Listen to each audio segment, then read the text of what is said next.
그날 이혼 도장을 찍고 나온 직후였어요. 여보, 카드가 안 돼. 이게 무슨 일이야? 전화기 너머로 30년 남편의 다급한 목소리가 들렸어요. 가족 카드 말이야. 백화점에서 결제가 안 된다고. 뒤에서 20살 어린 내연녀의 날카로운 목소리가 들려왔어요. 오빠, 창피해 죽겠어. 사람들이 다 쳐다본다고. 30년 동안 저를 무시하고 바람피우며 살던 그 사람이 이제 와서 저에게 구원의 손길을 요청하고 있었어요. 빨리 뭔가 조치를 취해봐. 저는 천천히 차분하게 대답했어요. 미안하지만 조치를 취할 게 없어요. 뭔 소리야. 나 이제 네 여보 아니고 그 카드도 네 거 아니에요. 끊을게요. 전화를 끊는 순간 30년 묵은 체증이 내려가듯 속이 시원했어요. 하지만 그때까지만 해도 저는 상상도 못하고 있었죠. 또 다시 엄청난 일이 소리 없이 싹을 틔우고 있다는 걸 말이에요. 사연 시작 전에 먼저 구독 꼭 누르셔서 오늘 하루 복 받아가세요. 안녕하세요. 저는 전미정입니다. 올해 62이고요. 작년 초여름에 30년 남편과 이혼했어요. 지금도 그날을 생각하면 마음이 참 묘해져요. 구청 계단을 내려오는데 허전하면서도 시원했거든요. 가슴 한쪽이 뻥 뚫린 것 같으면서도 동시에 무거운 짐 하나를 내려놓은 듯한 안도감이 밀려왔어요. 그날 바람이 살짝 불어서 머리카락이 흩날렸어요. 손으로 쓸어 넘기면서 문득 생각했죠. 이제 정말 끝났구나. 30년이었어요. 30년 동안 저는 이태훈이라는 사람에게 끌려다녀 살았어요. 아니, 정확히 말하면 끌려다닌다고 생각하며 살았죠. 하지만 돌이켜보니 그건 제가 스스로 선택한 일이었을지도 모르겠어요. 태훈 씨는 젊을 때 참 잘 나가는 사람이었거든요. 키도 크고 말도 잘하고 무엇보다 자신감이 넘쳤어요. 28배 만나서 29배 결혼했을 때 주변 사람들이 다 부러워했어요. 미정아, 너 정말 복 받았다. 저런 남자 만나기 쉽지 않아. 그때는 저도 그렇게 생각했어요. 평범한 집안의 평범한 딸인 제가 저런 멋진 남자와 결혼한다니 꿈만 같았거든요. 하지만 그게 진짜 꿈이었다는 걸 깨달은 건 훨씬 나중이었죠. 결혼 생활이 시작되고 몇 년이 지나면서 태훈 씨의 진짜 모습이 하나둘씩 드러나기 시작했어요. 자신감이 넘치는 게 아니라 허영심이 강했고 말을 잘하는 게 아니라 그냥 자기 얘기만 하는 사람이었거든요. 더 큰 문제는 여자 관계였어요. 결혼한 지 3년째 되던 해 첫 번째 바람이 터졌어요. 태훈 씨 회사 후배였는데 제가 직접 현장을 목격했거든요. 그날의 충격은 지금도 생생해요. 미정아, 미안해. 이번이 마지막이야. 그때마다 태훈 씨는 무릎 꿇고 빌었어요. 눈물까지 글썽이면서요. 어린아이처럼 울면서 다시는 그러지 않겠다고 맹세했죠. 저도 바보같이 매번 믿었고요. 하지만 두 번째가 있었고 세 번째가 있었어요. 네 번째, 다섯 번째. 이제는 손가락으로 꼽기도 힘들 정도가 되었죠. 그때마다 태훈 씨는 똑같은 레퍼토리로 빌었고 저는 똑같이 용서했어요. 그런데 더 큰 문제는 따로 있었어요. 허황된 투자 때문에 집안 재산이 줄줄 새기 시작한 거였거든요. 부동산에 한 번, 주식에 한 번, 지인 사업에 한 번. 태훈 씨는 자신을 큰 그릇이라고 생각했나 봐요. 남자가 이 정도는 벌어야지. 조그맣게 살면 뭐하나. 입버릇처럼 하는 말이었지만 정작 벌어오는 건 점점 줄어들었어요. 처음엔 중견건설회사 과장으로 시작했는데 계속되는 실수와 인간관계 문제로 이직을 반복했거든요. 그러다 몇 년 전부터는 결국 택시를 몰기 시작했어요. 65 나이에 말이에요. 그런데도 태훈 씨는 여전히 큰 소리만 치고 다녔어요. 친구들 모임에 나가서는 여전히 잘 산다고, 아내가 살림 잘한다고 자랑했죠. 명품 가방이나 시계를 사서 과시하는 것도 여전했고요. 그 자랑의 근거가 바로 제가 몰래 모은 돈이었다는 걸 그 사람은 끝까지 몰랐어요. 저는 결혼 10년 차부터 몰래 일을 시작했거든요. 처음엔 어떻게 해야 할지 몰랐어요. 태훈 씨가 워낙 체면을 중시해서 아내가 밖에서 일하는 걸 싫어했거든요. 그래서 집에서 할 수 있는 일을 찾았어요. 동네 세무사 사무실에서 소개받은 재택근무였어요. 작은 상점들이나 식당들의 장부 정리를 해주는 일이었거든요. 컴퓨터만 있으면 충분했고 시간도 제가 조절할 수 있었어요. 처음에는 한 달에 30만 원 정도였어요. 태훈 씨 용돈에도 못 미치는 수준이었죠.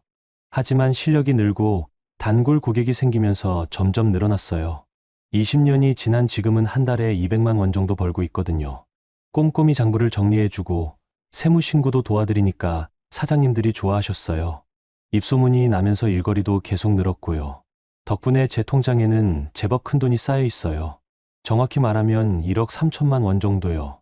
태훈 씨는 그 사실을 전혀 몰랐어요. 저를 그냥 집안일만 하는 평범한 아내로만 봤거든요. 가끔 너는 집에서 뭐 하고 지내냐고 물어보면서도 정작 제 대답에는 관심이 없었어요. 그냥 청소하고 요리하고 텔레비전 보고 지내지. 그렇게 대답하면 태훈 씨는 고개도 끄덕이지 않고 딴 얘기를 시작했어요. 제 삶에는 정말 관심이 없었던 거죠. 또 하나 중요한 건 지금 저희가 살고 있는 집이에요. 동래구에 있는 30평짜리 단독주택인데 이것도 태훈 씨는 자기가 마련한 줄 알고 있어요. 하지만 사실은 제 어머니가 돌아가시기 전에 제 명의로 넘겨주신 상속재산이거든요. 결혼하고 10년쯤 되었을 때였어요. 친정 어머니가 갑자기 편찮으셨거든요. 병원에서 시간이 얼마 남지 않았다고 했는데 그때 어머니가 저를 조용히 불러서 말씀하셨어요. 미정아, 이 집 내 명의로 해둘게. 나중에 무슨 일 있을 때 네가 기댈 곳은 있어야 한다. 그때는 어머니 말씀이 무슨 뜻인지 잘 몰랐어요. 하지만 지금 생각해보니 어머니는 이미 다 보고 계셨던 것 같아요. 태훈 씨가 어떤 사람인지, 앞으로 제가 어떤 어려움을 겪게 될지 말이에요. 어머니는 늘 말씀하셨거든요. 여자는 혼자서도 살 수 있는 힘을 길러야 한다고요. 그때는 시대착오적인 말씀이라고 생각했는데 지금 보니 정말 현명한 조언이었어요. 그래서 작년에 이혼할 때도 문제가 없었어요. 집은 제 상속재산이니까 재산분할 대상이 아니고 제 개인 저축은 태훈 씨가 아예 모르니까 나눌 이유도 없었거든요. 태훈 씨는 자기가 손해본 줄도 모르고 도장 찍었어요. 구청 현관문을 나서는데 문득 앞쪽에서 익숙한 뒷모습이 보였어요. 태훈 씨였어요. 옆에는 젊은 여자가 붙어서 걸어가고 있었고요. 정아영, 40살이에요. 태훈 씨의 그때 당시 여자친구였죠.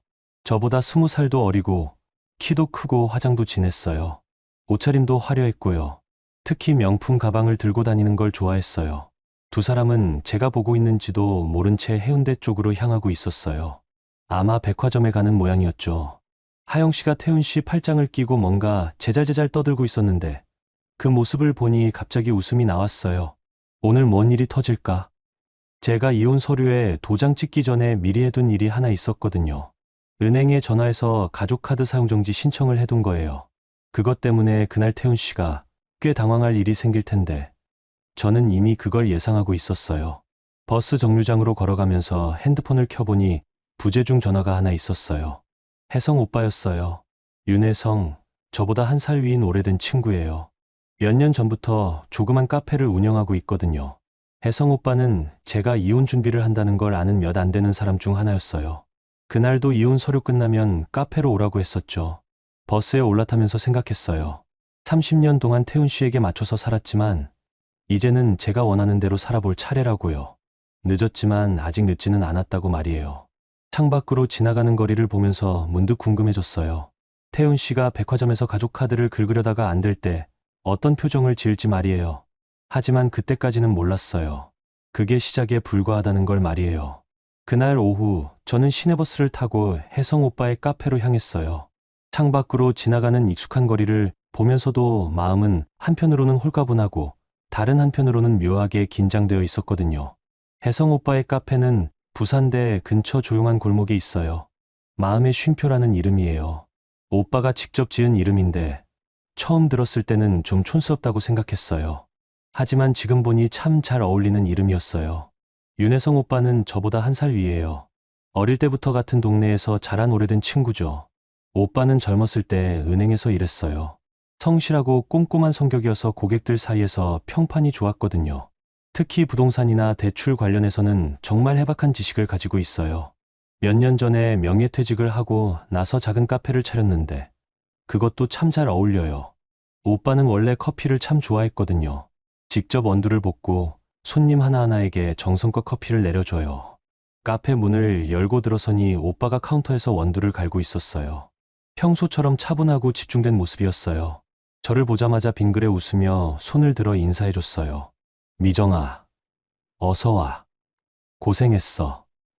응, 오빠. 드디어 끝났어. 저는 평소 자리인 창가 테이블에 앉았어요. 그 자리에서 보면 거리가 한눈에 들어오는데 사람 구경하기도 좋고 생각 정리하기도 좋거든요. 오빠가 제가 좋아하는 아메리카노를 내려주면서 조용히 물어봤어요. 기분이 어때? 아직 실감이 안 나. 30년이었는데 이렇게 간단하게 끝날 줄은 몰랐거든. 그 사람은 뭐라고 하던? 별말 없었어. 오히려 시원시원하게 도장 찍더라고. 자기가 손해본 줄도 모르고 말야. 오빠는 고개를 끄덕이며 의미심장한 표정을 지었어요. 제가 그 사람 모르게 모아둔 돈 얘기며 집이 제 명이라는 사실도 다 알고 있었거든요. 이혼 준비 과정에서 오빠가 많은 조언을 해줬어요. 그럼 이제 정말 새 출발이네. 그런 것 같아. 근데 좀 무서우기도 해. 이 나이에 혼자 사는 게 쉬울까? 걱정 마. 너 혼자 살 준비는 이미 다 되어 있잖아. 경제적으로도 정신적으로도. 오빠 말이 맞았어요.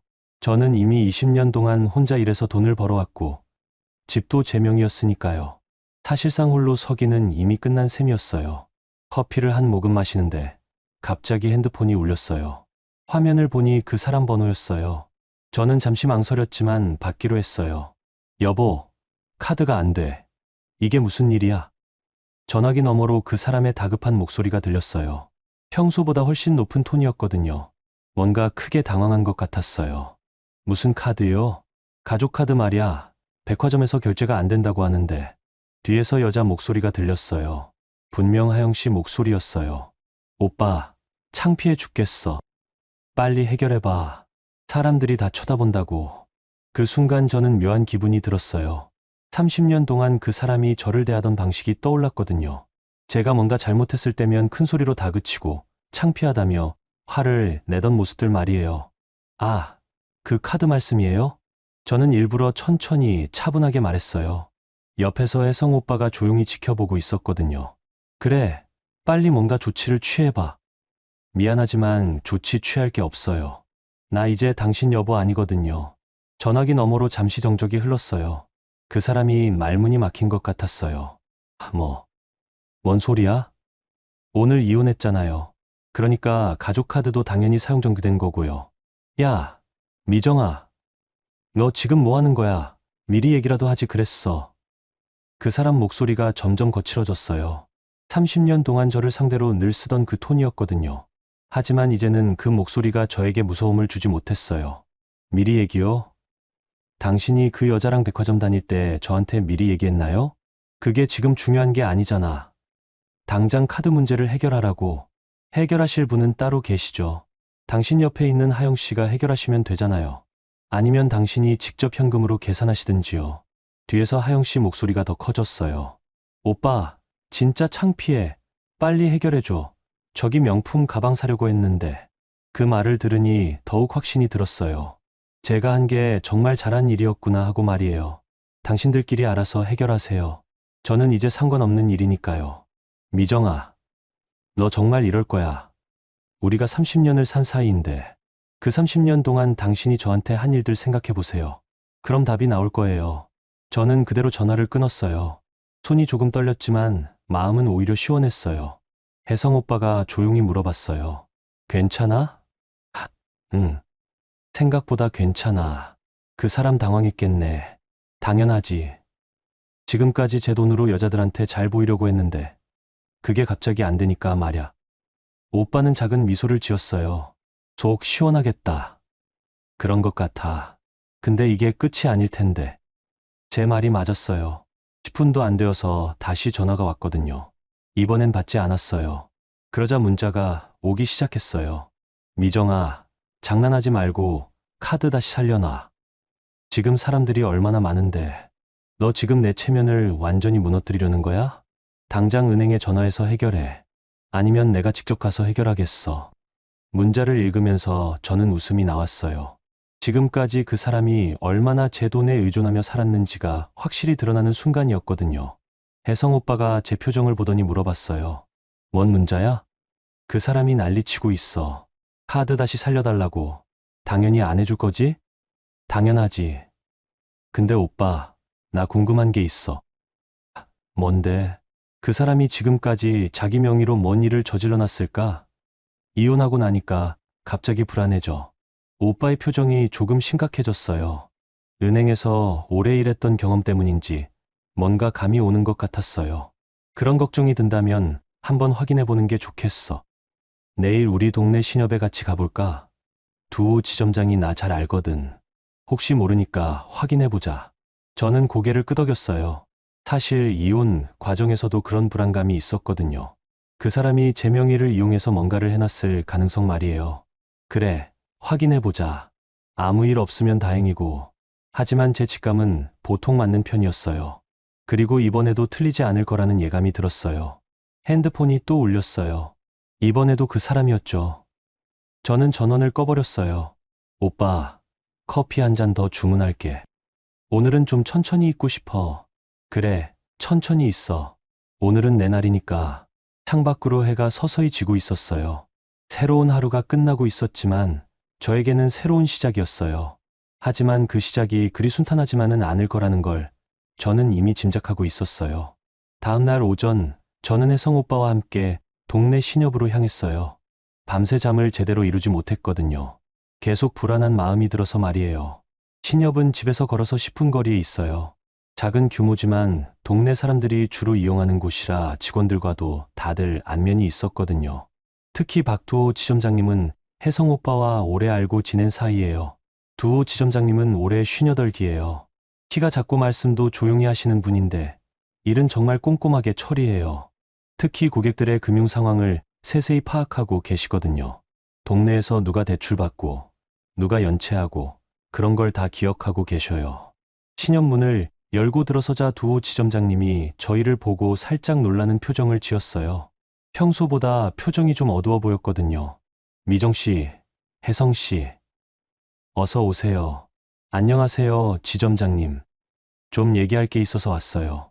따로 상담실에서 얘기할 수 있을까요? 두호 지점장님은 고개를 끄덕이며 저희를 안쪽 상담실로 안내했어요. 작은 테이블과 의자 몇 개가 있는 조용한 공간이었어요. 문을 닫고 자리에 앉자마자 지점장님이 조심스럽게 입을 열었어요.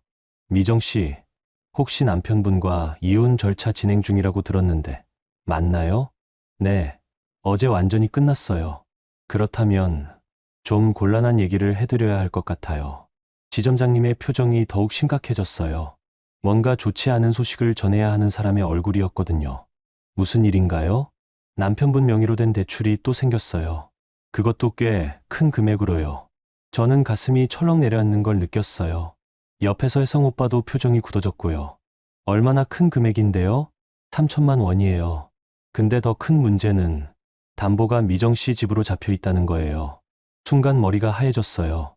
제가 들은 게 맞나 싶어서 다시 물어봤어요. 제 집이요? 제 명의로 된 그 집 말씀이에요? 네, 맞아요. 동래구에 있는 그 단독주택 말이에요. 혜성 오빠가 급히 물어봤어요. 두호야, 그게 어떻게 가능해? 미정이 명의인데 어떻게 그 사람이 담보로 잡을 수 있어? 보통은 불가능해요. 하지만 배우자 동의서가 있으면 가능하거든요. 아마 태훈 씨가 미정 씨 도장을. 지점장님의 말이 끝나기도 전에 저는 깨달았어요. 그 사람이 제 도장을 몰래 사용했구나 하고 말이에요. 언제 대출받은 건가요? 한 달 전이에요. 다른 금융기관에서 받은 대출인데 저희 신협이 아니라서 미정 씨한테 미리 알려드리지 못했어요. 그럼 지금 제 집이 담보로 잡혀 있다는 얘기네요? 네, 그렇습니다. 그리고 이미 연체가 시작됐어요. 저는 손이 떨리는 걸 느꼈어요. 30년 동안 그 사람에게 당해왔던 일들이 주마등처럼 지나갔거든요. 지점장님, 혹시 다른 곳에서도 제 집을 담보로 뭔가 했을 가능성이 있을까요? 그건 신용정보원에서 조회해봐야 알 수 있어요. 지금 당장 확인해 드릴게요. 두호 지점장님이 컴퓨터를 켜고 이것저것 조회하기 시작했어요. 키보드 치는 소리만 조용히 들리는 가운데 저와 혜성 오빠는 말없이 기다렸어요. 몇 분 후 지점장님의 표정이 더욱 어두워졌어요. 미정 씨, 더 큰 문제가 있어요. 또 뭐가 있나요? 다른 곳에서도 2건 더 있어요. 총 6천만 원 정도 될 것 같아요. 저는 순간 어지러워졌어요. 혜성 오빠가 급히 제 어깨를 잡아줬어요. 미정아, 괜찮아? 네, 괜찮아요. 그냥 충격적이어서 저는 심호흡을 하고 마음을 가다듬었어요. 지금 당황하고 있을 때가 아니었거든요. 지점장님, 이 상황에서 제가 할 수 있는 일이 뭐가 있을까요? 일단 변호사와 상담하시는 게 좋겠어요. 배우자 동의서가 위조된 거라면 법적으로 다툴 수 있거든요. 알겠어요. 그런데 당장 그 사람한테 확인해 봐야겠어요. 저는 핸드폰을 꺼내서 그 사람에게 전화를 걸었어요. 세 번째 신호에서 받았어요. 여보, 이제 좀 정신 차렸어? 카드 문제 해결해 줘. 카드 문제 말고 다른 얘기부터 해요. 제 목소리가 평소보다 낮고 차분했어요. 하지만 속으론 분노가 끓어오르고 있었거든요. 무슨 얘기? 내 집을 왜 담보로 잡았어요? 전화기 너머로 잠시 침묵이 흘렀어요. 그러더니 그 사람이 대수롭지 않다는 듯 말했어요. 아, 그거? 급하게 돈이 필요해서. 어차피 우리 집 아니야. 우리 집이 아니라 내 집이에요. 내 명의로 된 내 상속재산이고요. 에이, 뭔 소리야. 결혼해서 부부가 되면 다 공동재산이지. 그 말을 들으니 정말 화가 났어요. 그 사람이 얼마나 무지하고 이기적인지가 확실히 드러나는 순간이었거든요. 공동재산은 결혼 후에 형성된 재산을 말해요. 결혼 전 상속재산은 특유재산이라고 해서 나눌 대상이 아니에요. 뭔 어려운 소리를 하고 그래. 어쨌든 지금 당장은 내가 쓸 돈이 필요하다고. 당신이 쓸 돈을 위해서 제 집을 담보로 잡을 권리는 없어요. 그러자 그 사람 목소리가 갑자기 커졌어요. 야, 전미정. 네가 돈을 쌓아두고도 나한테 숨겼으니까 그렇지. 결혼해서 부부면 다 같이 쓰는 거 아냐? 제 돈을 왜 당신이 써야 해요? 당연하지. 남편인데. 이혼했잖아요. 이제 남편 아니고요. 그건 종이 한 장 차이야. 30년을 산 사이인데. 저는 더 이상 참을 수 없었어요. 떨리는 목소리로, 하지만 또렷하게 말했어요. 그 집은 결혼 전에 내가 단독 상속받은 거예요. 그리고 제 저축은 제 노동으로 20년 동안 쌓은 거고요. 당신과는 아무 상관없어요. 원 노동, 집에서 빈둥거리면서 무슨 노동을 했다고. 그 순간 제 안에 무언가가 폭발했어요. 30년 동안 눌려있던 분노와 억울함이 한꺼번에 터져 나왔거든요. 빈둥거리기요? 저는 20년 동안 매일 새벽부터 밤까지 장부 정리하면서 돈 벌었어요. 당신이 여자들한테 쓸 돈을 제가 번 거예요. 뭔 소리야? 놀랐어요. 그동안 당신이 체면 세우려고 쓴 돈이 다 제 돈이었다는 거 알면 더 놀랄걸요? 전화기 너머로 그 사람이 당황하는 소리가 들렸어요. 뭔가 멈칫거리는 것 같았어요. 어쨌든 이제 와서 그런 소리 하지 마. 부부가 벌어놓은 거면 당연히 같이 쓰는 거야. 부부가 벌어놨다고요? 당신이 번 게 뭐가 있어요? 내가 택시 몰아서 버는 돈도 있지. 그 돈은 당신 술값 사고 그 여자들한테 쓰느라 늘 부족했잖아요. 혜성 오빠와 두 지점장님이 제 옆에서 조용히 지켜보고 있었어요. 제가 이렇게 화내는 모습을 본 적이 거의 없었을 거예요. 아무튼 지금 당장 카드 문제부터 해결해. 하영이가 계속 난리치고 있어. 카드는 절대 안 살려줘요. 그리고 집 담보 문제도 법적으로 해결할 거예요. 법적으로? 네. 제 동의 없이 제 집을 담보로 잡은 건 명백한 불법이니까요. 야, 너 정말 끝까지 이럴 거야. 끝까지 할 거예요. 이제 정말 끝났으니까요. 저는 그대로 전화를 끊었어요. 손이 심하게 떨렸지만 마음은 오히려 후련했어요. 혜성 오빠가 조용히 물어봤어요. 괜찮아? 응. 이상하게 속이 시원해. 그래도 앞으로가 문제지. 그 사람이 가만히 있지 않을 텐데. 두호 지점장님이 조심스럽게 말했어요. 미정 씨, 정말 변호사 상담 받으시는 게 좋겠어요. 그리고 가능하면 빨리요. 네, 알겠어요. 오늘 당장 알아보겠어요. 저는 가방에서 수첩을 꺼내서 뭔가 적기 시작했어요. 해야 할 일들을 정리하는 거였어요. 하지만 제가 아직 모르는 게 하나 있었어요. 그 사람이 얼마나 더 많은 일을 저질러 놨는지 말이에요. 그날 오후, 저는 혜성 오빠와 함께 동래구청 근처 작은 변호사 사무실로 향했어요. 두호 지점장님이 소개해 주신 곳이었거든요. 아담한 건물 2층에 있는 조용한 사무실이었어요. 변호사님은 생각보다 젊은 분이셨어요. 30대 중반 정도로 보였는데 차분하고 신중한 인상이었어요. 명함을 보니 김소영 변호사라고 되어 있었어요. 안녕하세요. 전화로 말씀드린 전미정입니다. 네. 어서 오세요. 두호 지점장님께서 연락 주셨어요. 사무실 안은 깔끔하게 정리되어 있었어요. 책장에는 법률 서적들이 가지런히 꽂혀 있었고 책상 위에는 서류들이 정돈되어 놓여 있었어요. 김소영 변호사님은 제 얘기를 차근차근 들어보신 후에 서류를 펼쳐 보였어요. 일단 좋은 소식부터 말씀드릴게요. 미정 씨께서 상당히 유리한 위치에 계세요. 어떤 점에서요? 첫째로 집이 상속재산이라는 점이에요. 이건 명백한 특유재산이라서 재산분할 대상이 아니에요. 둘째로 남편분의 무단 담보 설정은 충분히 다툴 수 있어요. 변호사님은 관련 법조문을 보여주시며 자세히 설명해 주셨어요. 그리고 무엇보다 남편분이 혼인 파탄의 주된 책임자라는 점이 중요해요. 계속된 외도와 재정관리 실패는 명백한 책임 사유거든요. 그럼 집 담보 문제는 해결될 수 있을까요? 배우자 동의서가 위조된 게 입증되면 담보권 자체를 무효화할 수 있어요. 미정 씨께서 동의한 적이 없다는 걸 증명하면 되거든요.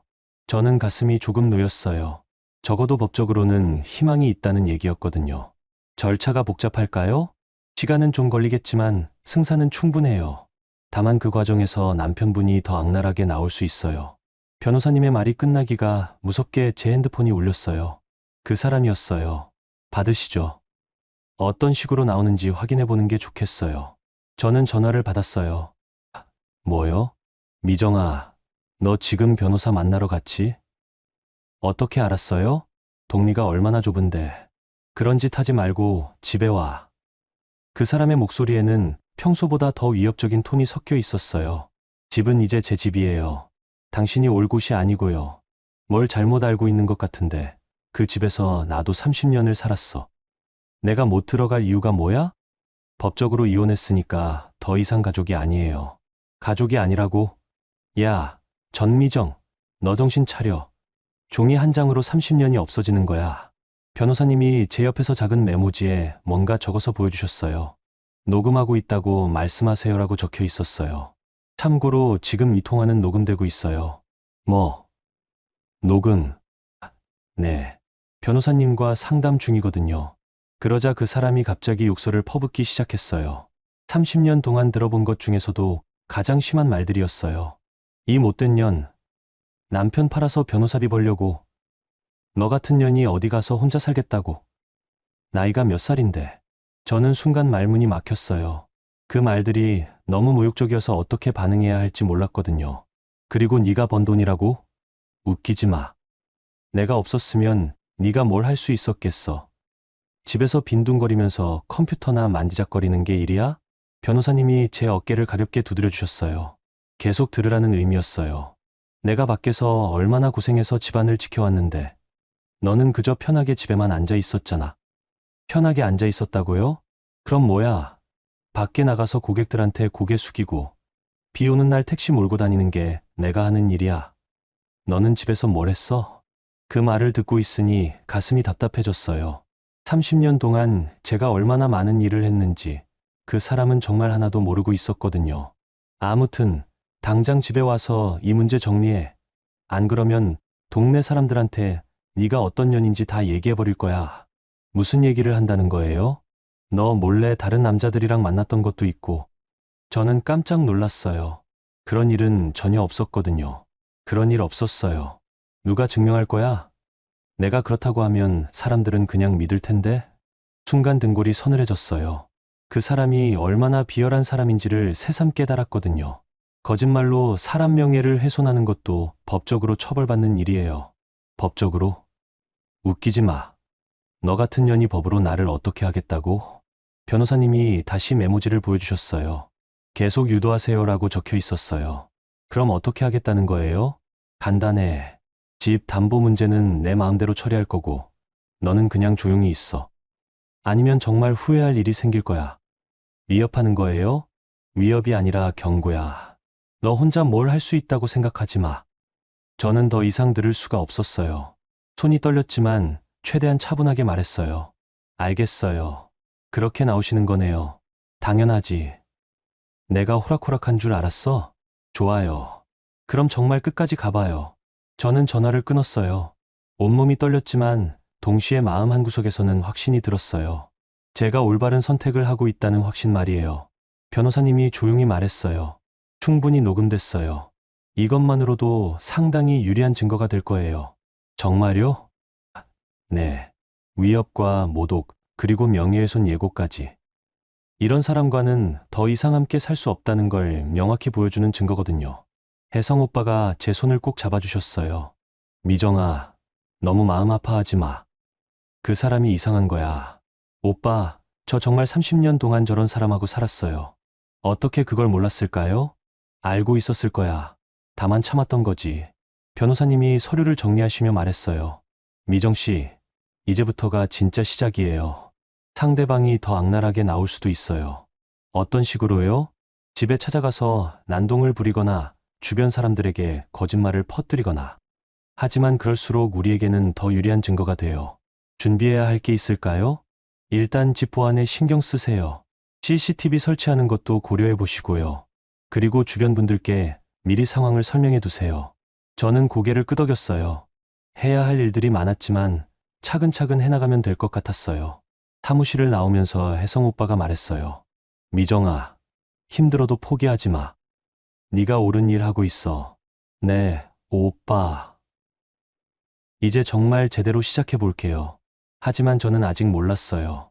그 사람이 얼마나 더 비열하게 나올 수 있는지를 말이에요. 그리고 그 모든 일들이 오히려 저를 더 강하게 만들어줄 거라는 것도 몰랐고요. 집으로 돌아가는 길에 저는 마음속으로 다짐했어요.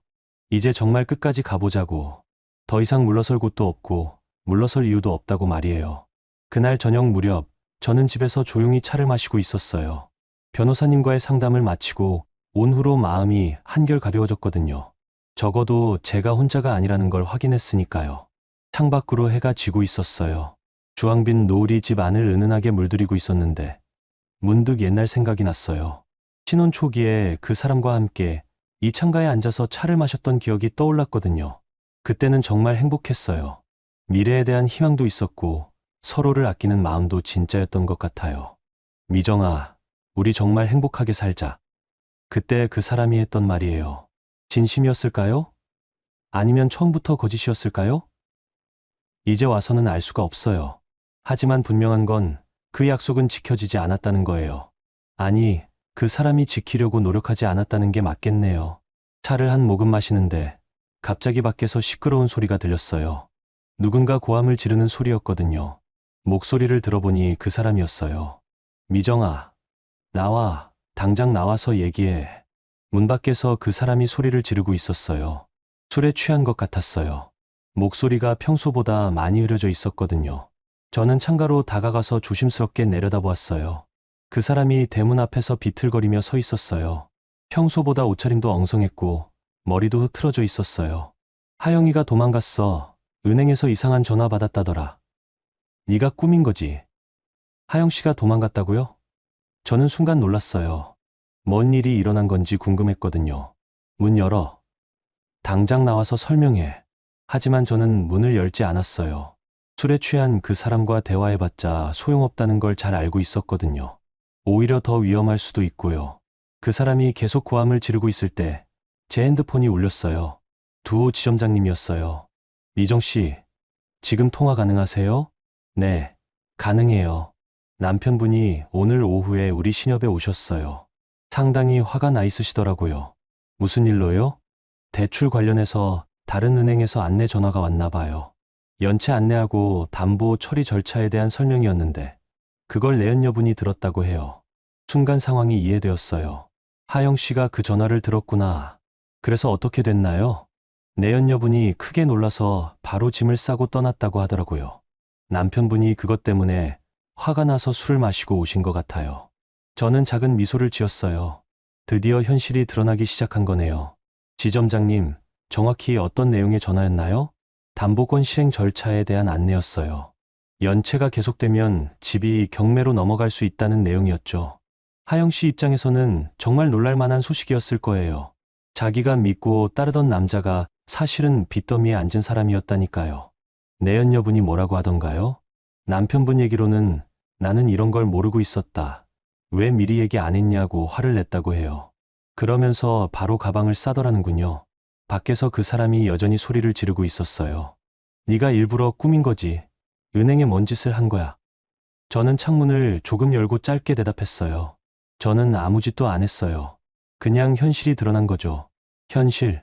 무슨 현실? 당신이 빚더미에 앉아 있다는 현실이요. 그 순간 그 사람이 더욱 큰 소리로 고함을 쳤어요. 야, 전미정. 하영이 때문에 내가 얼마나 창피당했는지 알아? 저는 웃음이 나올 뻔했어요.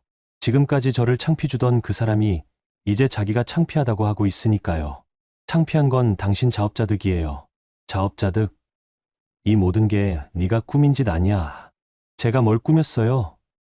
당신이 저질러 놓은 일이 드러난 것뿐이에요. 두호 지점장님이 전화 너머로 말했어요. 미정 씨, 문 열어주지 마세요. 지금 상태로는 뭘 할지 모르거든요. 네, 알겠어요. 저는 창문을 다시 닫고 커튼을 쳤어요. 더 이상 그 사람을 상대할 필요를 못 느꼈거든요. 밖에서는 한동안 더 고함 소리가 들렸어요. 하지만 점점 작아지더니 결국 조용해졌어요.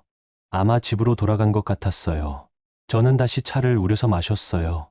하영 씨가 떠났다는 소식이 왜 이렇게 후련했을까요? 아마도 그 사람이 드디어 현실을 마주하게 되었기 때문일 거예요. 30년 동안 그 사람은 거짓과 허영 속에서 살았어요.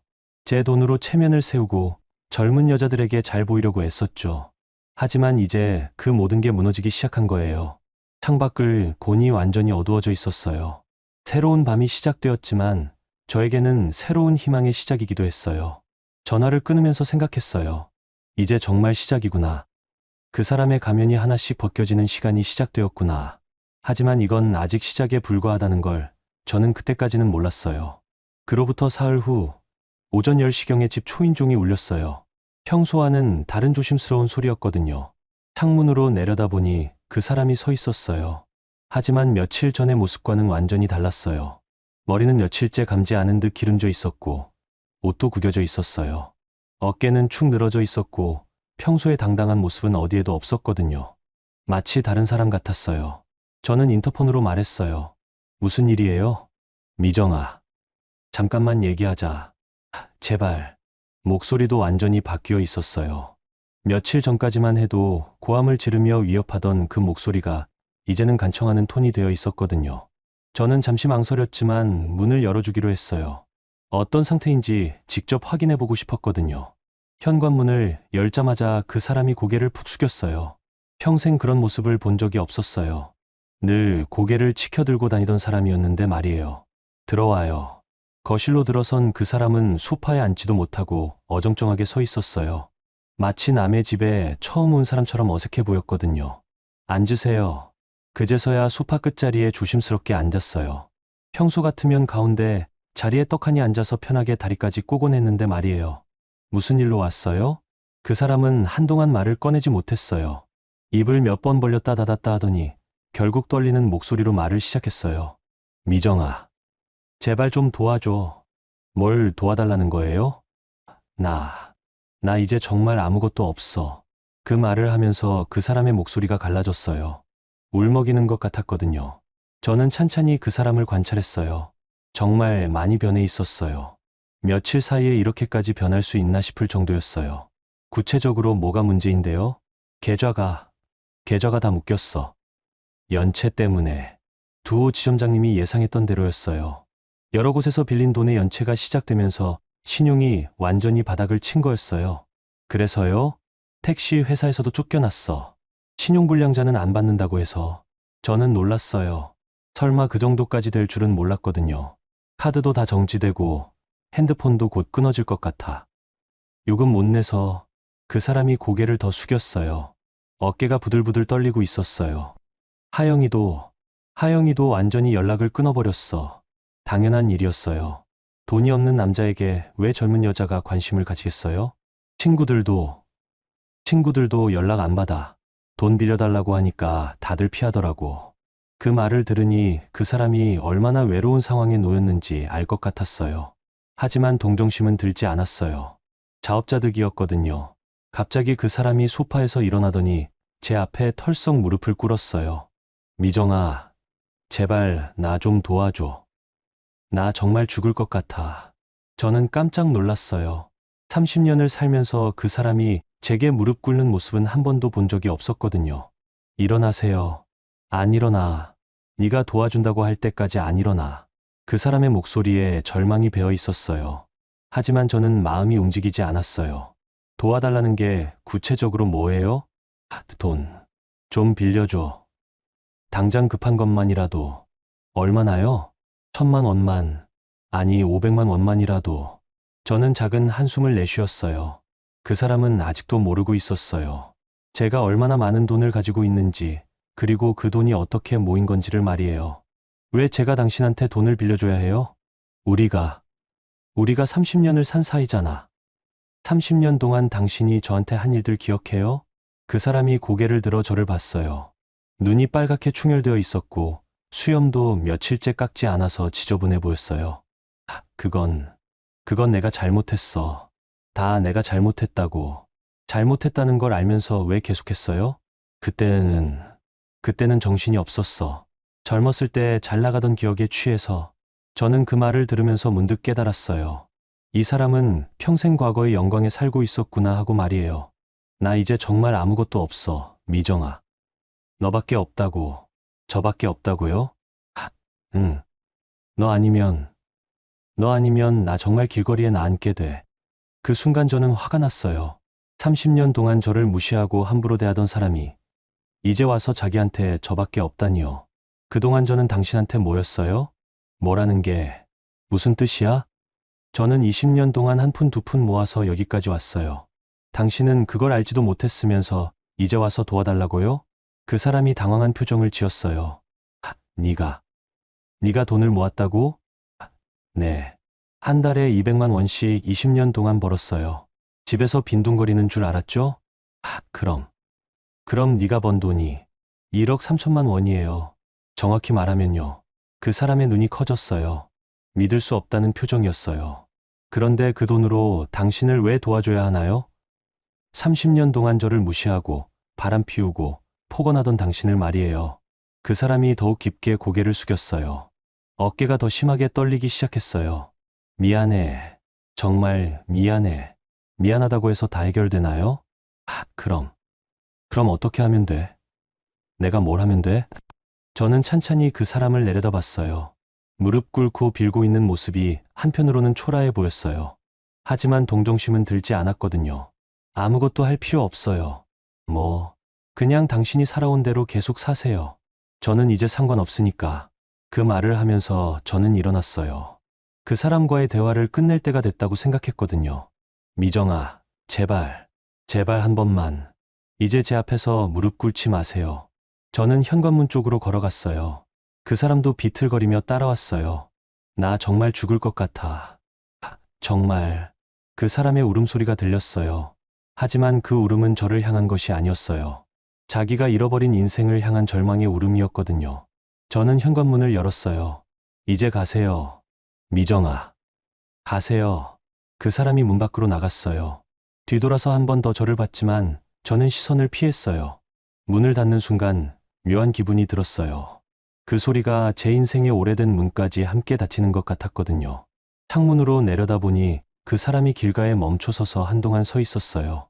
그러더니 천천히 걸어가기 시작했어요. 뒷모습이 무척 초라해 보였어요. 하지만 저는 더 이상 그 사람에게 마음을 쓰고 싶지 않았어요. 이제 정말 끝이었거든요. 그 사람이 떠난 후 며칠 동안 저는 집 안을 정리하기 시작했어요. 30년 동안 쌓인 것들을 하나씩 들여다보니 정말 버릴 게 많더라고요.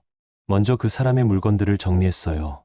옷장에 걸려있던 양복들, 서랍 속에 있던 시계들, 책상 위의 개인용품들까지 모두 박스에 담았어요. 생각보다 많지 않았어요.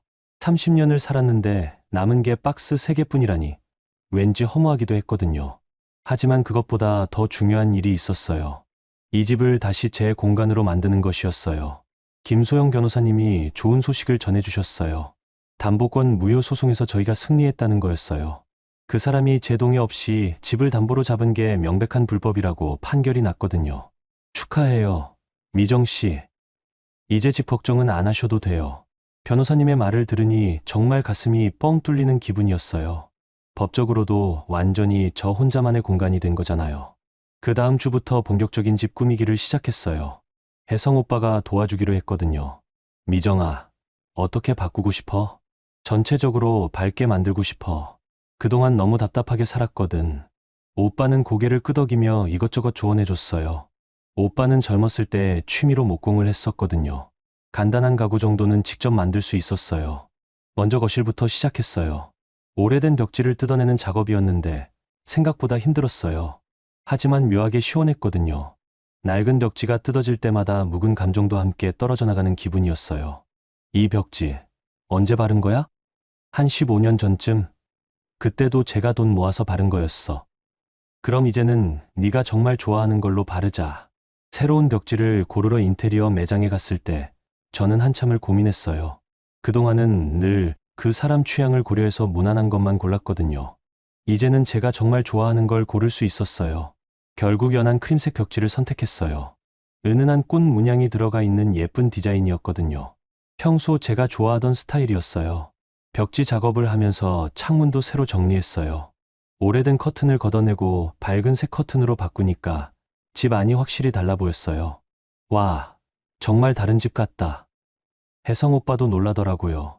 같은 공간인데 이렇게 달라질 수 있나 싶을 정도였어요. 가장 큰 변화는 작은 방 하나를 작업실로 바꾼 거였어요. 그동안 그 사람의 서재로 쓰던 방이었는데 이제는 제 공간으로 만들기로 했거든요. 오래전부터 꿈꾸던 일이 있었어요. 인테리어 소품을 직접 만드는 거였어요. 나무로 작은 선반이나 화분 받침, 조명각 같은 걸 만들어 보고 싶었거든요. 혜성 오빠가 기본적인 목공 도구들을 빌려줬어요. 톱, 사포, 드릴 같은 것들이었어요. 처음에는 서툴렀지만 하루하루 조금씩 익혀나갔어요. 첫 번째 작품은 작은 책꽂이였어요. 높이 한 미터 정도 되는 수박한 디자인이었거든요. 나무를 자르고 사포로 매끄럽게 다듬고 조립하는 과정이 생각보다 재미있었어요. 오, 제법인데? 혜성 오빠가 완성된 책꽂이를 보며 감탄했어요. 저도 뿌듯했거든요. 제 손으로 직접 만든 첫 번째 가구였으니까요. 그 다음엔 화분 받침을 만들어 봤어요. 창가에 놓을 수 있는 작은 크기였어요. 모서리를 둥글게 다듬고 천연 오일로 마감했더니 정말 예쁘게 나왔어요. 작업을 하면서 저는 묘한 만족감을 느꼈어요. 30년 동안 누군가의 눈치를 보며 살다가 이제야 진짜 제가 하고 싶은 일을 하고 있다는 기분이었거든요. 며칠 후에는 조명도 바꿨어요. 거실에 오래된 형광등 대신 따뜻한 LED 조명을 달았어요. 작업실에는 스탠드를 여러 개 놓아서 밝게 만들었고요. 벽에는 제가 만든 소품들을 하나씩 전시했어요. 작은 선반, 화분 받침, 그리고 나중에 만든 액자까지. 별거 아닌 것들이었지만 제 손으로 만든 것들이라 더 애착이 갔어요. 가장 마지막에 한 일은 마당 정리였어요. 그동안 방치해뒀던 작은 마당을 깔끔하게 정리하고 화분 몇 개를 놓았어요. 상추, 고추, 토마토 같은 간단한 채소들을 심었거든요. 혜성 오빠가 물뿌리개를 들고 와서 말했어요. 이제 정말 내 집 같다. 응. 처음으로 내 집 같은 기분이야. 작업을 마치고 거실에 앉아 차를 마시는데 정말 다른 공간에 있는 기분이었어요. 같은 집인데 이렇게 달라질 수 있나 싶을 정도였거든요. 창가로 들어오는 햇빛도 예전보다 더 밝아 보였어요. 새로 단 크림색 커튼이 빛을 부드럽게 걸러주니까 집 안 분위기가 정말 포근했어요. 작업실을 들여다보니 뿌듯한 마음이 들었어요. 작은 공간이지만 온전히 제 것이었거든요. 제가 원하는 대로 제가 좋아하는 것들로 채워진 공간이었어요. 그날 저녁 동네 마트에 장을 보러 갔을 때 우연히 그 사람을 봤어요. 편의점 앞에서 고민하며 서 있더라고요. 며칠 전보다 더 초라해 보였어요. 하지만 저는 더 이상 마음이 아프지 않았어요. 그냥 타인을 보는 것 같은 기분이었거든요. 30년을 함께 산 사람인데도 말이에요. 집으로 돌아와서 새로 만든 선반에 잠근 것들을 정리하면서 생각했어요. 제가 정말 많이 변했구나 하고요. 예전에는 그 사람 없이는 아무것도 할 수 없다고 생각했어요. 하지만 지금 보니 그 반대였어요. 그 사람이 없어야 제가 진짜 원하는 일을 할 수 있었거든요. 그날 밤 작업실에서 새로운 프로젝트를 계획하면서 문득 든 생각이 있었어요. 이제 정말 제 인생이 시작된다는 생각 말이에요. 하지만 아직 완전히 끝난 건 아니었어요. 진짜 새로운 시작은 다른 곳에서 기다리고 있었거든요. 미정 씨의 이야기를 통해 우리는 배웠습니다.